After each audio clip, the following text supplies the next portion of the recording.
संप्रसारक अमृतवाणी।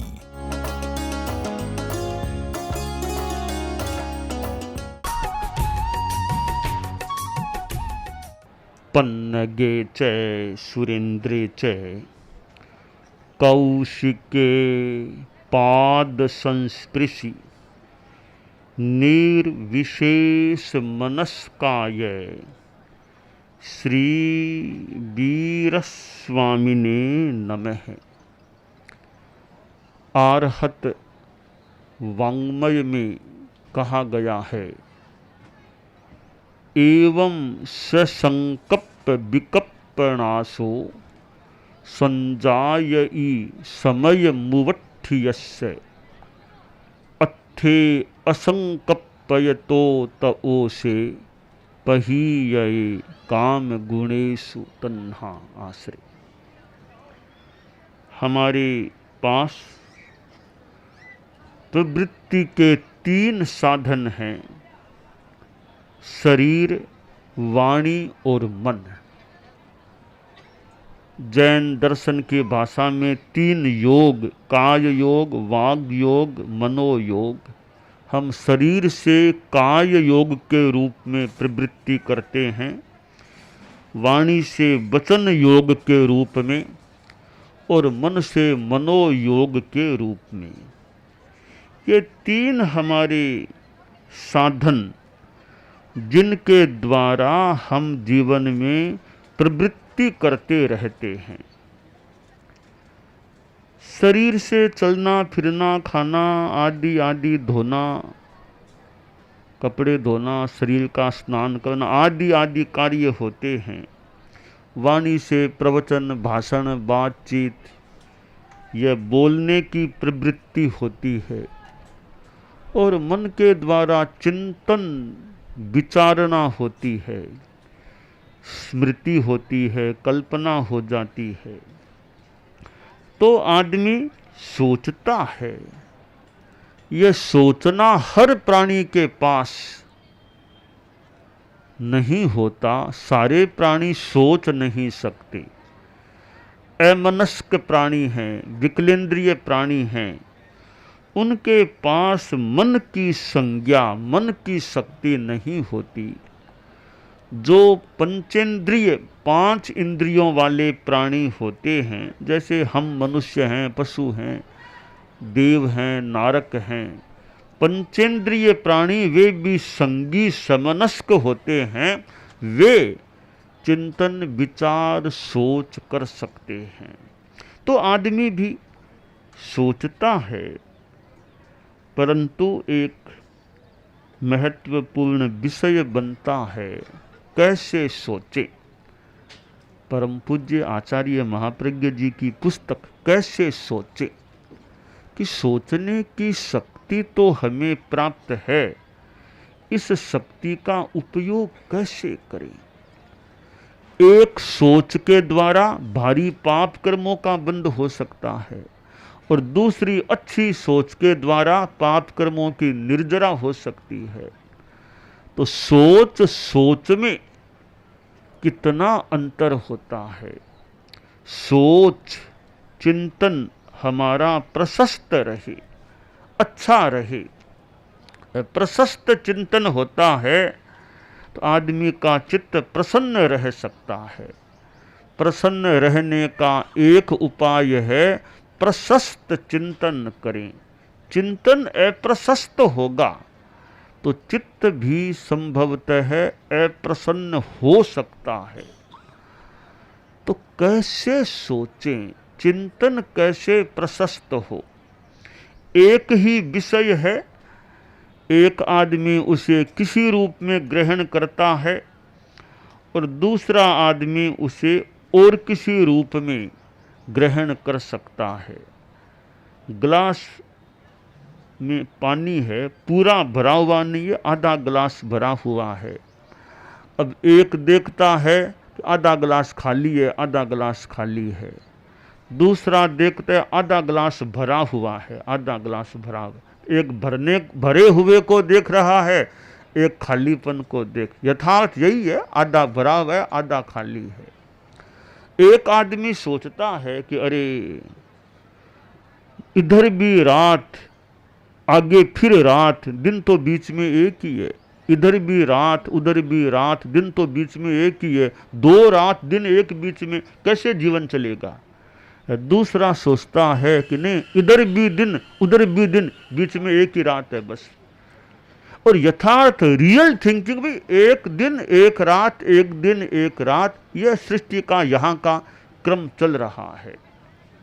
ये positive thinking की भी एक बात है, नेगेटिव थिंकिंग की एक बात है, एक रियल थिंकिंग कि जो जैसा है उसी रूप में देख लो, वास्तविकता का चिंतन करो। तो हम किस बात को किस कोण से लेते हैं? एक सन्यासी जा रहा था, सन्यासी धर्मशास्त्रों का जानकार, त्याग भी जीवन में था, ज्ञानी भी था, तो जा रहा था तो एक बाजार का एक मार्ग आ गया।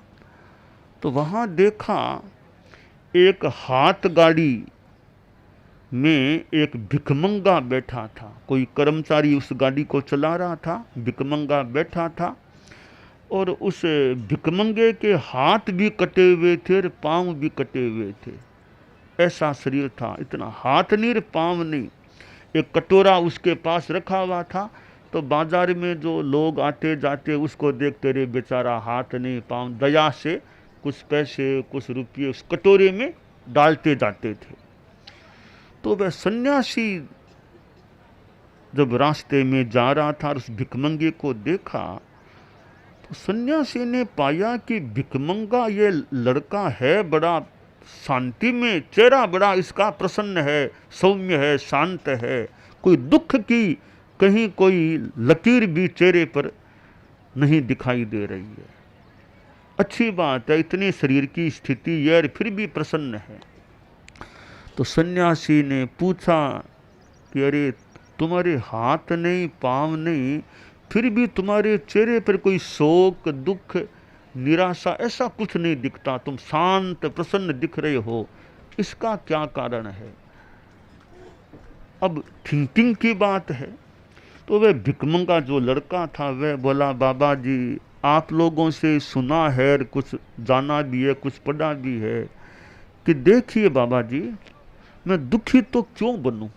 ठीक है मेरे हाथ तो नहीं है, पाँव नहीं है, बाकी आप देखिए मेरी आंखें तो बिल्कुल ठीक है, बिना चश्मा सब काम हो रहा है मेरा, तो कान मेरे ठीक है, श्रवण शक्ति ठीक है मेरी, हाजमा मेरी ठीक है, भोजन पाचन तंत्र और सारा मेरा विसर्जन तंत्र और रक्त संचार तंत्र ये सब मुझे लगता है ठीक है, हार्ट मेरा ठीक है, किडनीज मेरे ठीक हैं, दिमाग मेरा ठीक है, अच्छे थोड़ी पढ़ाई भी की हुई है और आराम से कैसेट से मैं भाषण बड़े लोगों के संतों के ओर के भाषण सुन लेता हूँ, किताब भी कोई सामने ऐसे रख दे तो मैं किताब भी ऐसे पढ़ लेता हूँ।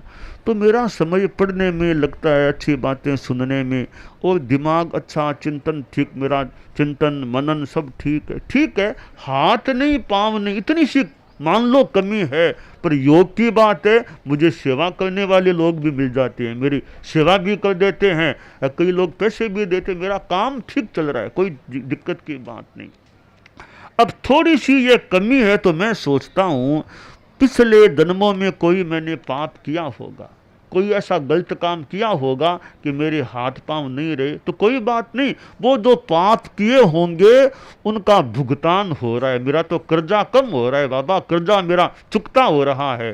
तो बाबा देखिए कोई आदमी कर्जा लिया हुआ है, उसका कर्जा ज्यों कम हो तो खुशी की बात है ना, मेरा कर्जा कम हो रहा है। तो मैं सोच रहा हूँ मेरे पाप का कर्जा दिन दिन कम होता जा रहा है, एक दिन सारा कर्जा मेरा इस जन्म में चुकता हो जाए, ये आशा करता हूँ, या कई जन्मों में चुकता हो जाए।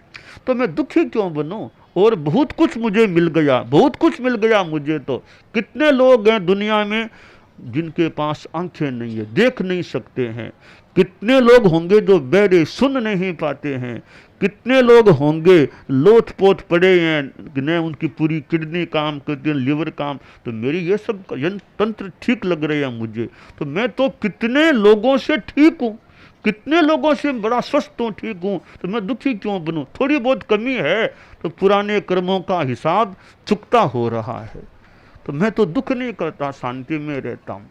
अब चिंतन कितना बढ़िया है, वरना आदमी सोचे रे हाथ नहीं रे पाँव नहीं, इसको देखता रहे भले दुखी बन जाए। बिना हाथ पाँव का आदमी, दिमाग अच्छा है वो सब ठीक है, एक बेड पर बैठा बैठा या लेटा लेटा तो बड़ी संस्था का संचालन भी कर सकता है, कि दिमाग तो ठीक है उसका, निर्देश दे भी लिखो, ये मेरी बात लिखो, वहां तक पहुंचाओ।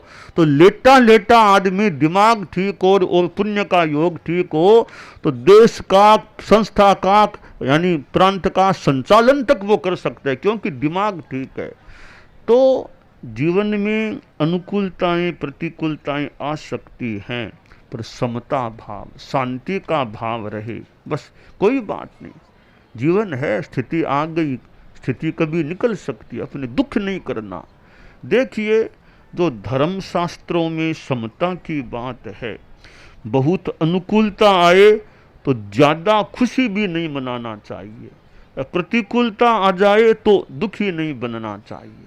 हर स्थिति में समता, लाभा लाभे सुहे दुखे जीविये मरणे तहा समो निंदा प्रशंसासु तहा मानव मानव, कि लाभ हो अलाभ हो, कभी आपके बिजनेस आदि में बहुत नफा लाभ हो गया, कभी मान लो घाटा भी लग गया, तो नफे में बहुत ज़्यादा खुशी नहीं, घाटा हो गया तो ज़्यादा दुख नहीं करना, ठीक है, शांति रखो, अपने शांति रखो। सुख दुख आ जाए जिंदगी में, और कभी वेदना हो जाए, बीमारी हो जाए, कोई कभी निंदा कर दे, कोई प्रशंसा कर दे, इन बातों में चित्त में शांति रखनी चाहिए, समता भाव रहना चाहिए। तो समता है वो आदमी अच्छा काम कर सकेगा, कर सकता है। बाकी दिमाग में अनुकूलता आ गई तो खुश हो गए, प्रतिकूलता तो दुखी बन गए, तो ऐसा आदमी है वो बार बार टेंशन में जा सकता है। भी थोड़ी बात किसी ने कड़ी कह दी, दिमाग में टेंशन, मुझे कह दिया, मुझे ऐसा कह दिया, मेरे लिए ऐसा बोल दिया, मेरे बेटे ने ऐसा बोल दिया, अब दिमाग में वो टेंशन, तनाव तनाव तनाव, तो अच्छा काम करने में बाधा आ सकती। समता है, शांति है, कोई बात नहीं, कोई बात नहीं, जाने दो बात को। यह दिमाग में भार नहीं रखना, दिमाग में फालतू, हमारा दिमाग कूड़ादान न बने, हर कोई फालतू बातें दिमाग में जम जाए, कूड़ागर नहीं होना चाहिए हमारा दिमाग। वो तो मंदिर जैसा पवित्र, बहुत पवित्र स्थान, धर्म स्थान जैसा, कि फालतू बातों को दिमाग में जमाना नहीं, अच्छी बातों को दिमाग में जमाएं, फालतू बातों को छोड़ दें। किसी ने कुछ कह दिया तो कह दिया, गाली दी तो दे दी, अपने शांति रखो, बस समता शांति रखो। आज जो विरोध करते हैं, हम समता शांति में रहेंगे, अच्छा काम करेंगे, कुछ वर्षों बाद कभी वही हमारे सामने झुक जाएंगे, हमारी प्रशंसा भी करने लग सकते हैं। कोई कहे भी कि हमारे बारे में ऐसा लिख दिया, हमारे बारे में ऐसा बोल दिया, हम उसका प्रतिकार करेंगे, जवाब देंगे, वापस कुछ बताएंगे, लिखेंगे। एक तरीका यह भी है, भी किसी ने कुछ निंदा कर दी, वो कर दी, पैम्पलेट छपा दिया, उसका जवाब दे, एक तरीका यह भी है। दूसरा तरीका है अपनी आलोचना का जवाब जबान से नहीं, अपने अच्छे कार्यों से दो। अपनी आलोचना का जवाब जबान से नहीं, अपने अच्छे कार्यों से दो, अच्छे कार्य करते जाओ, अपने आप कभी जवाब उसका हो सकेगा। तो ठीक है, कभी जबान से और लेखन से भी उत्तर दिया जा सकता है। वैसे मोटा मोटी काम अच्छा करते रहो, निंदा करने वाले करते होंगे, हमारा कोई द्वेष नहीं, हम अच्छे काम करते रहेंगे तो आज निंदा करने वाले हैं, कल हमारी स्तुति करने वाले, प्रशंसा करने वाले हमारे समर्थक और हमारे प्रशंसक भी बन सकते हैं। तो कैसे सोचे, चिंतन आदमी का प्रशस्त रहना चाहिए, अच्छा रहना चाहिए। दुखी जल्दी सी न बने, ज़्यादा खुशी भी नहीं, शांति में रहो, अच्छे काम करते चलो, जिंदगी में बढ़िया काम, धर्म अध्यात्म के अच्छे काम करते चलो, और किसी से फालतू लड़ाई झगड़ा नहीं करना, बैर विरोध में नहीं जाना, सबके साथ मैत्री, मिट्टी में सभ्य भूवेशु, मिट्टी में सभ्य भूवेशु, सब जीवों के प्रति मैत्री की भावना, प्रेम, पवित्र प्रेम, अहिंसा की भावना।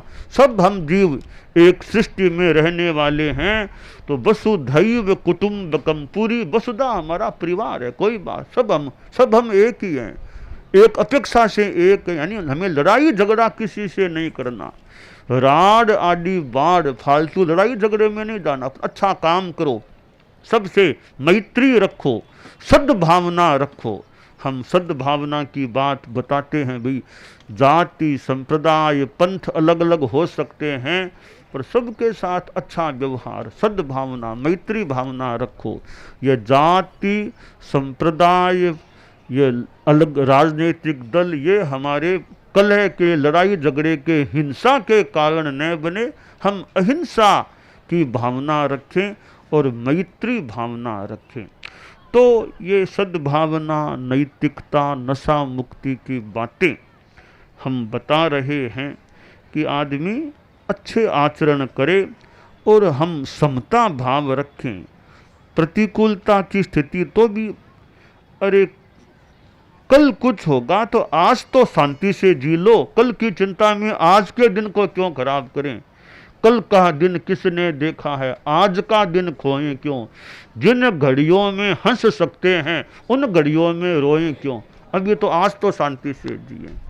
वो मंत्री था, राजा का प्रधानमंत्री था, तो राजा के पास कोई शिकायत आ गई तो राजा था, आदेश दे दिया कि मंत्री को फांसी दे दी जाए, मंत्री को फांसी दे दो। आदेश जारी हो गया, कभी कल ही शाम को फांसी दे देनी चाहिए, दे दी जाए। मंत्री के पास आदेश, राजा का भी कल शाम को फांसी। ठीक है, जैसा महाराज का आदेश है।